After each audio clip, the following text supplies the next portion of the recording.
नमस्कार दोस्तों, सिविल ज्ञान में आपका स्वागत है। आज के इस वीडियो में हम लोग ये जानने वाले हैं कि जो हमारी रेसिडेंशियल बिल्डिंग होती है उसका जो ड्राइंग होता है वो किस तरीके से रीड किया जाता है, और उस ड्राइंग को देखने के बाद में हम लोगों को साइट पे किस तरीके से अरेंजमेंट करना है। जो भी हमारे पास में रेनफोर्समेंट दिया हुआ है उसका अरेंजमेंट हम लोगों को साइट पे किस तरीके से करना है दोस्तों, तो यही हम लोग सीखेंगे। तो अब दिक्कत कहाँ हो रही है लोगों को कि जो कॉन्ट्रैक्टर्स और जो मिस्त्री होते हैं या फिर जो फ्रेशर सिविल इंजीनियर्स होते हैं उनको ड्राइंग को देख के और साइट पे किस तरीके से काम करना है वो थोड़ा समझ में नहीं आता है।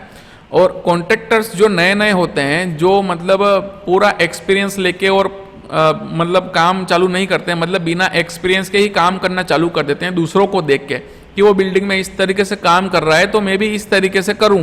तो उसमें फिर परेशानी होती है कि जब भी उनके सामने ड्राइंग आती है तो वो उसको समझ नहीं पाते हैं। तो आज हम लोग यही उनका कन्फ्यूज़न आज हम लोग दूर कर देंगे। तो जो नए इंजीनियर्स हैं या फिर फ्रेशर्स हैं या फिर ट्रेनी हैं, उनको अगर कोई दिक्कत हो रही है तो हम लोग इसके थ्रू उसका सॉल्यूशन यहाँ पे निकाल लेते हैं। ठीक है दोस्तों, तो अब यहाँ पे देखो, यहाँ पे हमारे पास में एक ड्राइंग है।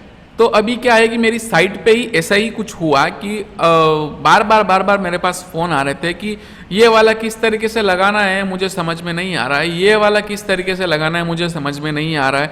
अब जैसे कि ये वाला बाहर है तो ये कैसे लगाना है, ये यहाँ पे लाइन दिखा रखी है तो अभी ये है क्या, यहाँ पे ये सरिया यहाँ से लेके यहाँ तक लगाना है कि कैसे लगाना है ना। मतलब जैसे कि ऊपर में 2 बार सरिया तो हम लोग लगाते ही हैं, नीचे में भी 2 सरिया हम लोग 12 mm के लगाते ही हैं। तो उसके बीच में अगर दूसरा सरिया हम लोगों को लगाना है तो वो कहाँ तक लगाना है, वो हम लोगों को पूरा लेना है क्या, ऐसा उनको समझ में नहीं आ रहा है। तो आज उनका कन्फ्यूज़न दूर हो जाएगा।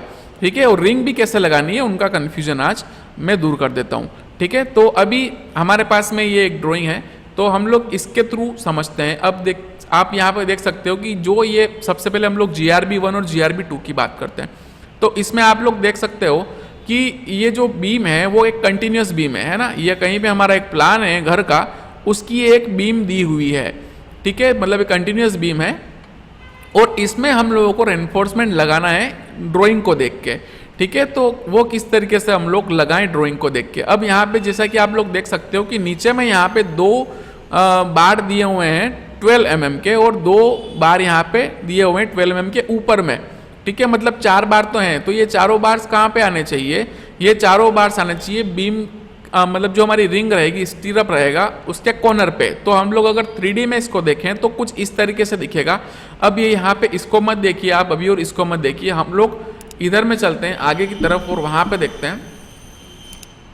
जैसे कि ये यहाँ पे इस पोर्शन को देखिए आप, तो नीचे में 2 बार दिए हुए हैं और ऊपर में 2 बार दिए हुए हैं। ठीक है, इसको भी मत देखिए, ये मैंने समझाने के हिसाब से बनाया है कि कभी अगर बीम में इस तरीके का ड्राइंग में दिया हुआ है तो हम लोगों को फिर किस तरीके से लगाना है ना।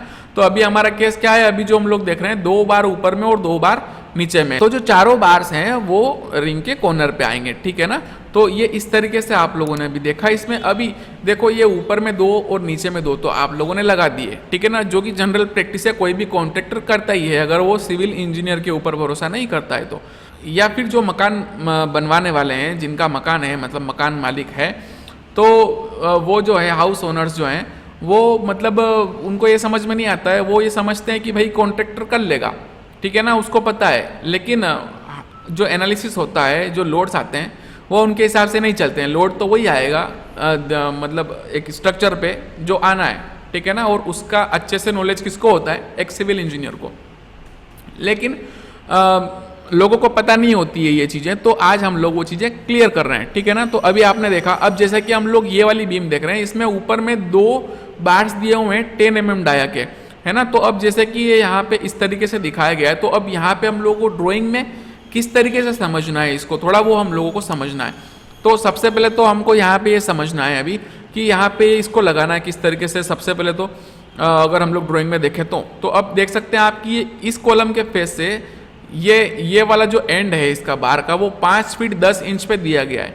ठीक है, और ये इस कॉलम के फेस से जो ये वाला एंड है वो 3 फीट 8 इंच पे दिया गया है। यहाँ पे गड़बड़ हो गई है, यहाँ से इसका डायमेंशन नहीं लेना चाहिए था, ये कॉलम के फेस से आता। तो अभी हमारा जो कॉलम है वो 16 इंच का है, तो हम लोग इसके हाफ पोर्शन में है तो 8 इंच हम लोग कम कर लेते हैं, मतलब 3 फीट इस फेस से ये जाएगा इधर में, है ना। तो तो मतलब ये इतना बार हम लोगों को देना है। अब जैसा कि आप लोग यहाँ पे देख पा रहे हो कि ये हमारा मिडिल वाला कॉलम है और यहाँ पे एक बार दिया गया है, तो इधर इस फेस से ये वाला जो बार का फेस है या जो बार का एंड है वो 5 फीट 10 इंच पे आएगा, है ना। मतलब यहाँ तक कि हमको बार चाहिए, ठीक है, हमको पूरा लंबा नहीं लेके जाना है बार, ठीक है। और यहाँ से इस फेस से 3 फीट तक हमारा ये वाला बार जाएगा, ठीक है। तो इस तरीके से हमको इसकी लंबाई निकाल लेनी है। लंबाई निकाल के कितनी उसकी लंबाई आ रही है उस हिसाब से इसको हम लोगों को साइड पे एडजस्ट कर देना है, ठीक है। अब जैसा कि यहाँ पे देखो आप, तो 3 फीट और 5 फीट 10 इंच, ठीक है, ये कितना हो जाएगा 8 फीट 10 इंच और प्लस यहाँ पे 16 इंचेस और हम लोगों को जोड़ना है। तो टोटल मिला के जो भी हमारी इसकी कटिंग लेंथ बनेगी उस हिसाब से हम लोगों को बार को काट के और यहाँ पे फिक्स करना है इस हिसाब से, ठीक है। अब यहाँ पे एक ही बार दिया हुआ है, हमारे ड्राइंग में 2 बार्स दिए हुए हैं। ये आप सोच रहे होंगे, तो ये एक मतलब हम लोगों ने उदाहरण के लिए समझने के लिए अभी बनाया है ड्राइंग। तो अब यहाँ पे 2 बार आ रहे हैं, तो हमको करना क्या है कि ये जो 2 बार्स है इनके बीच में 2 बार्स लगाने हैं। और किस तरीके से लगाने हैं कि जो हमारी स्पेसिंग है इनकी वो गड़बड़ ना हो। उसके अलावा ये भी ध्यान रखना है हमको कि हमारा जो वाइब्रेटर का जो नीडल है वो अंदर इंसर्ट करेगा या नहीं, है ना। उस हिसाब से हम लोगों को यहाँ पे इसको मतलब बार को जो है फिक्स करना है, ठीक है ना। तो 8 इंच है तो हम लोगों को कम से कम 2 इंच जगह चाहिए इंसर्ट होने के लिए, ठीक है ना। 6 इंच जगह पड़ी है हमारे पास में, तो अभी 3 इंच और 3 इंच है ना। तो हमको 2 बार लगाने हैं, तो किस तरीके से लगाना है उस हिसाब से हमको 2 बार एडजस्ट कर देना है, ताकि जब हम लोग वाइब्रेटर लगाएं तो नीडल अच्छे से इंसर्ट हो जाए अंदर में, ठीक है। उस तरीके से हम लोगों को लगा देना है। अब ये तो हो गया एक केस, ठीक है, वो इस बीम का था, ठीक है। इसके अलावा ये एल दिए हुए हैं, एल कैसे मोड़ने हैं, एल बहुत सारे लोग गलत मोड़ते हैं, ठीक है ना। तो मैं उनको दिखा देता हूँ कि एल किस तरीके से मोड़ते हैं, ठीक है। तो एल आप लोग जो बॉटम वाला रहता है उसका टॉप में मोड़िए और प्लस डेवलपमेंट लेंथ के साथ में कितनी डेवलपमेंट लेंथ आ रही है उस हिसाब से आपको मोड़ना है, ठीक है। और नीचे में भी आपको इस तरीके से मोड़ना है। तो थोड़ा जो आपका कास्टिंग हो गया है, मतलब कॉलम का जो कास्टिंग यहाँ तक होता है, क्योंकि आपका जो बीम का बॉटम है वो यहाँ तक आ रहा है, तो उससे भी ये एल थोड़ा बहुत नीचे जा सकता है अगर आपकी डेवलपमेंट लेंथ सेटिस्फाई नहीं हो रही है, मतलब यहाँ पे खत्म नहीं हो रही है डेवलपमेंट लेंथ, तो थोड़ा वो नीचे जा सकता है। तो आपको उस हिसाब से उसको लगाना है, ठीक है। तो ये थोड़ा ध्यान रखिएगा, जो आप एल लगाओ वो इस तरीके से लगाओ, ठीक है ना, डेवलपमेंट लेंथ के हिसाब से ये लगाना ज़रूरी है भाई। लेकिन इसको लोग समझते नहीं है, उसके बाद में बहुत सारी प्रॉब्लम्स होती है, उनको कॉमन प्रॉब्लम्स होती है जो बाद में डिस्कस करके और लोग तरह तरह की बातें करते हैं, ठीक है। हम लोग नहीं चाहते कि लोग इस तरीके की बातें करें, इसलिए काम हमेशा परफेक्ट होना चाहिए, थोड़ा ये सोच कर चलना है। अब हम लोग अगली ड्राइंग पे बढ़ते हैं, ठीक है। अगली ड्राइंग हम लोग देखते हैं GRB 10 की। तो ये वाला जो हम लोग बीम अगर देखें तो इसमें आप लोग देख सकते हो कि यहाँ पे ऊपर में भी यहाँ पे इस तरीके का हम लोगों ने बार दिखाया गया है ना। अब इसको साइड पे कैसे लगाना है आपको, ठीक है। और यहाँ बॉटम में भी एक बार दिखाया गया है और टॉप में भी एक बार यहाँ पे दिखाया गया है और यहाँ पे दिखाया गया है इस तरीके से। लेकिन हमारी ड्राइंग में इस साइड में तो अब कंटिन्यूस है ना। तो हम लोग इसको समझ लेते हैं कि किस तरीके से हमको इस बार को लगाना है। तो जैसा कि आप लोग देख पा रहे हो यहाँ पे कि एक बार यहाँ पे इस तरीके से एक्स्ट्रा लगा हुआ है, ठीक है। और इसका एल जा रहा है नीचे की तरफ, जितने भी टॉप के बार्स रहेंगे उनका एल जाएगा नीचे की तरफ और बॉटम वाले जो रहेंगे उनका एल जाएगा टॉप की तरफ, ठीक है। तो ये यहाँ पे इस तरीके से हमारा यहाँ पे बार दिया हुआ है बीच में। तो इसको देखो अब, जैसे कि यहाँ से 4 फीट 11 इंच पे दिया हुआ है, इस कॉलम के फेस से 4 फीट 11 इंच पे हमारा बार खत्म हो जाता है। प्लस उसके बाद में आपको क्या करना है, डेवलपमेंट लेंथ प्रोवाइड करना है। और जो भी आपका यहाँ पे कितना बेंड कहाँ, मतलब यहाँ से कितनी दूरी पे बेंड आएगा वो सब आपको देख लेना है। जो भी आपकी यहाँ पे कॉलम की थिकनेस होगी, हाँ, जो भी आपकी कॉलम की यहाँ पे विड्थ होगी, उसमें से आप लोग जो भी आपका कवर रहेगा वो माइनस करके और कहाँ पे ये एल बेंड होने वाला है वो आप लोग निकाल के और डेवलपमेंट लेंथ प्रोवाइड कर सकते हो, ठीक है। तो अभी फिलहाल में हम लोग बस ये देख रहे हैं कि इसका अरेंजमेंट क्या है, ठीक है ना। तो 4 फीट 11 इंच पे हम लोगों को लगाना है। मतलब क्या कि इस वाले कॉलम के फेस से जो हमारा ये वाला बार जो है वो 4 फीट 11 इंच तक जाएगा, ठीक है।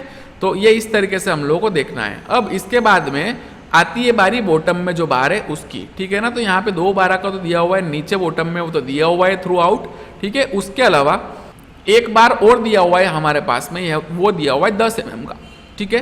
तो कुछ इस तरीके से यहाँ पे दिखाया गया है। अब ये इसको किस तरीके से देखना है आप लोगों को, तो ये आप लोग देख सकते हो कि 2 फीट 8 इंच इस कॉलम के फेस से इस वाले बार को हम लोगों को ख़त्म करना है। मतलब इस कॉलम के फेस से 2 फीट 8 इंच पहले ही ये वाला जो हमारा बार है वो टर्मिनेट हो जाएगा, मतलब वहीं तक ही रुक जाएगा, उससे आगे हम लोगों को नहीं लेना है इस बार को। और यहाँ से भी 2 फीट 8 इंच पे ही हम लोगों को ख़त्म कर देना है, ठीक है। तो अब ये बार इस तरीके से हो गया। तो हमारे पास में देखो ये हो गई हमारी बीम की लंबाई, मतलब 15 फीट 7 इंच की हमारे पास में बीम की लंबाई हो गई, ठीक है। और उसके बाद में 2 फीट 8 इंच और 2 फीट 8 इंच हम लोगों को कम करना है। तो अब ये पूरी यहाँ से सेंटर टू सेंटर इसकी कॉलम टू कॉलम लंबाई है। तो यहाँ से हम लोग इसके सेंटर से जो भी हमारा कॉलम है उसका डिवाइडेड बाय 2 करके ये वाली लेंथ निकाल देंगे, ये वाली लेंथ यहाँ से निकाल देंगे। तो जो भी हमारी लेंथ आएगी उसमें से 2 फीट 8 इंच इधर से कम करेंगे, 2 फीट 8 इंच इधर से कम करेंगे, और इसके बाद में हमारी लेंथ निकल के आ जाएगी कि भाई हम लोगों को इतना सरिया ये काटना है, ठीक है। और उसको फिर इस हिसाब से फिक्स कर दीजिए कि यहाँ से भी वो 2 फीट 8 इंच छूट जाए और इधर से भी 2 फीट 8 इंच छूट जाए। अब ये जो आप देख रहे होंगे ये इस तरीके से यहाँ पे कुछ टर्न दे रखे हैं मैंने, तो ये बार का एंड दिखाने के लिए कि भाई हमारा जो बार है वो यहाँ पे एंड हो रहा है, ठीक है ना। तो आपको साइड पे इसको मोड़ने की ज़रूरत नहीं है, आपको पूरा स्ट्रेट बार ही लगाना है। किस तरीके से? इस तरीके से, ठीक है ना, जैसा कि आपका यहाँ पे ड्राइंग में दिखाया गया है, जैसा कि आप लोग इस पिक्चर में देख सकते हो, जिस तरीके से यहाँ पे दिखाया गया है उसी तरीके से आपको लगाना है। यहाँ पे कोई आपको यहाँ पे एक्स्ट्रा कोई बेंड देना नहीं है, ठीक है ना। बस आपको वो दिखाने के लिए ड्राइंग में कि भाई यहाँ पे ये वाला बार यहाँ पे इस तरीके से ख़त्म हो रहा है, ठीक है। और ये वाली जो चीज़ है वो है बीम, ठीक है। यहाँ पे जितनी भी ये चीज़ें दिख रही है आपको, क्रॉस लगा हुआ और एक रेक्टेंगल दिख रहा है, वो है एक बीम, ठीक है ना, जो क्रॉस में जा रही है। मतलब एक तो बीम ये जा रही है इस तरीके से, और एक बीम कैसे जा रही है, एक तो स्क्रीन के अंदर और एक आपके स्क्रीन के बाहर आपके सामने आ रही है, इस तरीके से वो प्रोजेक्ट होगी, ठीक है। तो अब ये इस तरीके से आपको बार लगाना है, ठीक है। 2 बार होते हैं तो आपको फिर उस हिसाब से गैप को एडजस्ट कर देना है, ये आपको ध्यान रखना है। तो ये कुछ इस तरीके से बार्स लगते हैं। अब देख लेते हैं थोड़ा कि स्टीरअप का अरेंजमेंट किस तरीके से होगा। तो जो आप लोग ये काली वाली जो लाइन देख रहे हो, ये स्टीरअप हम लोगों ने सेक्शन में दिखा रखा है। अब इसको किस तरीके से लगाना है ना। तो अब ये यहाँ पे आप देख सकते हो कि यहाँ पे ये 2 फीट 6 इंच की हम लोगों ने यहाँ पे लेंथ यहाँ पे बता रखी है, डायमेंशन बता रखा है। उसके बाद में बचा हुआ 9 फीट 9 इंच, और इधर से भी इस फेस से 2 फीट 6 इंच की हम लोगों ने एक डायमेंशन दिखा रखी है। उसके अलावा नीचे ये दिखा रखा है कि 8 डाया और 4 इंच सेंटर टू सेंटर हम लोगों ने दिखा रखा है। मतलब क्या करना है कि इस फेस से 2 फीट 6 इंच तक हमको 8 mm का स्टीरअप, जो हम लोग स्टीरअप लगाएंगे उसकी स्पेसिंग हम लोगों को 4 इंच रखनी है। मतलब जो हम लोग गैप लगाएंगे वो 4 इंच रखनी है। जैसे कि आप लोग ये देख सकते हो यहाँ पे कि इसकी और इस रिंग की जो बीच की गैप है वो आप लोगों को 4 इंच रखनी है। मतलब सेंटर टू सेंटर की जो डिस्टेंस है वो 4 इंच है ना। कहाँ तक?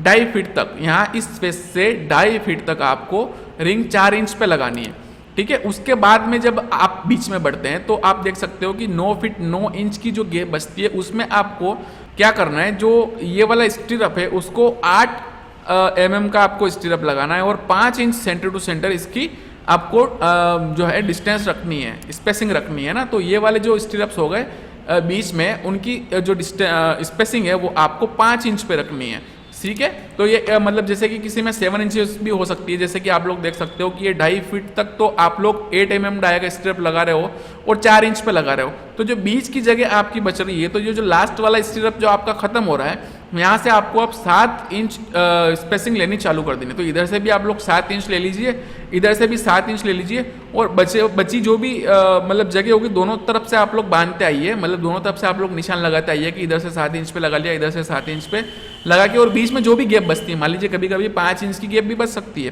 है ना। तो उस हिसाब से आपको उसको फिर ख़त्म कर देना है। हो सकता है कि 1 इंच की गैप भी बचे, 2 इंच की गैप भी बचे, कुछ भी हो सकता है। तो उस हिसाब से आपको इन स्टीरअप्स को ख़त्म कर देना है। तो इस तरीके से आपको स्टीरअप्स का अरेंजमेंट करना है, ठीक है। तो अब ये आप यहाँ पे आप देखते होंगे कि यहाँ पे जो सरिया आ रहा है ये बाहर आता है, तो ये यहाँ पे इस कॉलम के फेस से टच होगा क्या? तो वो नहीं होगा, क्योंकि यहाँ पे 1 इंच की स्पेसिंग है, और हमारी जो मतलब यहाँ पे 25 mm का हम लोगों को जो है वो स्पेसिंग लेना है, कवर लेना है यहाँ पे। और जो हम लोग कॉलम में लेते हैं वो 40 mm का लेते हैं। तो वहाँ पे हम लोग बाहर की तरफ करके और बीम को लगा सकते हैं, ताकि वो जो हमारा कवर है वो भी एडजस्ट हो जाए, ठीक है ना। तो लग जाता है 16 mm तक इजीली लग जाता है ना। हाँ, थोड़ी 20 mm में आपको दिक्कत हो सकती है, लेकिन उसके लिए हम लोग कॉलम में कवर एडजस्ट कर सकते हैं। वो हम लोग डिज़ाइन में डिसाइड करते हैं कि हम लोगों को कितना कवर रखना है अब, ठीक है। हमको कवर बढ़ाना है या ये कवर इनफ है या नहीं, ये सारी चीज़ें, ठीक है। तो जो हमको समझना था वो हम लोगों ने समझ लिया अभी। तो उम्मीद करता हूँ कि अब ये आपको क्लियर हो गया होगा कि ये आपको बार्स जो हैं वो किस तरीके से लगाने हैं ड्राइंग में देख के, ठीक है।